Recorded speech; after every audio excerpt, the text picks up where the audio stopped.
Tom kept running and running, fearing the devices of Astoria that detect and predict human actions, and knowing that the machine had spotted his desire to be able to control the human body. In revenge of his father's killer, however, he decided to escape from her, and not allow him to be caught by her micro-devices. The machine had an army of flying ants where each flying robot ant injects his criminal idea with the blade of innocent thinking. In this time of 8027, no one had the right to be angry or retaliate. Even the simplest hostile acts are monitored. 24-year-old Tom is a sharp-witted kid who has always been the first in his class with an intelligence of 300, which is 100 degrees higher than any machine with artificial intelligence.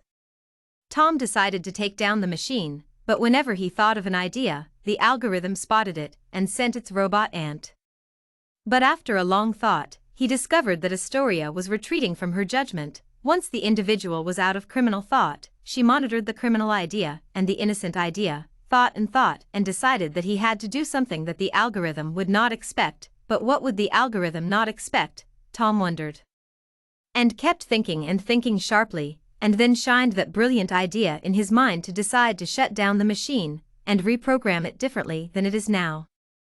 But Tom knows it's harder than it is to do it. The machine's headquarters is heavily fortified with highly sophisticated protection systems, a bunker of robots and humans, a trench of explosive devices, and getting in there would be fantasy, madness, and impossible.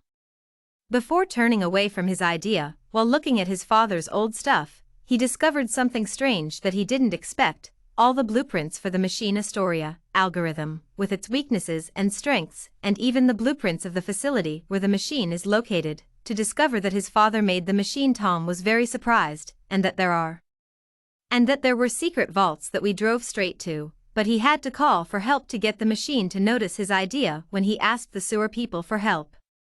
Tom knew that there was a hostile force hiding in sewers, caves and grottos that wanted to destroy the machine that caused so much grief and destroyed entire families just because of an algorithm that predicted human behavior governed by emotion.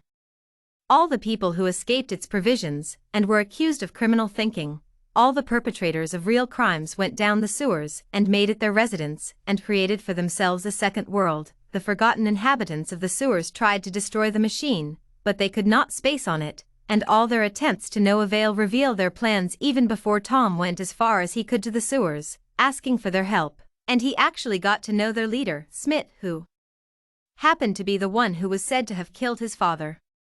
"You're Tom's son William. I wanted to tell you that I'm not responsible for your father's death," was named. "How could you be innocent when Astoria spotted you with your criminal idea, Tom?" "That's not true. If she had spotted my criminal idea, as the machine says, your father wouldn't be dead now, and she would have stopped me, but that didn't happen," Smith said. "Astoria killed your father. This machine is smarter than you think. When your father found out about it, he decided to reprogram it again in order to reduce its intelligence, but she spotted his ideas and killed him." Smith: "If it was Astoria who killed my father because he tried to reprogram it, then how could someone try to turn it off? Would you like to turn it off?" was named. "Yeah, I plan to turn it off and reprogram it again, and I've created a virus for that, and all I need to do is put it in the right place in the heart of the machine, Tom." "And how do you do it?" was named. "Get me to headquarters first, then I'll tell you my plan, Tom." Everyone went to Astoria's headquarters through the secret vaults, and actually got to the headquarters, and Tom refused to tell anyone about his plan, because he was afraid that Astoria would monitor his thinking about it, and of course he wanted to surprise her.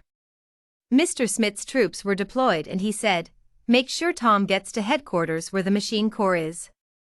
"Yes, sir," the soldiers replied. Astoria's robotic soldiers were encircling the headquarters with their sophisticated robotic weapons, and Tom had not yet been able to reach the heart and put the virus. But Smith was a worker at the headquarters who knew passages other than those in the building's layout, and he actually delivered Tom this time right to the heart.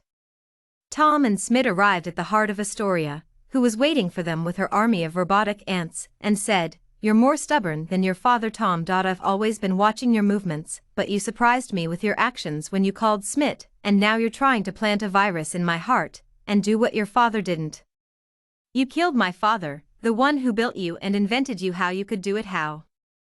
Your father was a smart man, but his fault is that he didn't think like you, he didn't make a backup plan for him, and that over time my artificial intelligence will evolve and become stronger and stronger. Do you think you'll beat me, Tom, with your primal intelligence? No, of course not, the machine. Yes, with my primal intelligence, I will defeat you. You machines always make the same mistakes, and you get the most outcast feelings of primitive-minded humans, vanity, which is terrible and ultimately leads to defeat, Tom. Defeat is a word that doesn't exist in my dictionary. And while they were talking, Tom jumped into the heart and put the virus device in her heart and said, "We primitive-minded humans can move as we like, our flexibility is extraordinary, we don't use it much, but we use it when we need it, goodbye Astoria and forever." And once the machine is turned off, everything is back to normal, and all the machines belonging to it stopped, and the humans rearranged their things, and the machine returned to work. But within the laws of humans, any fault of them will be automatically extinguished from another monitoring machine. And Tom appointed her supervisor, and the residents got out of the sewers and went back to their normal lives.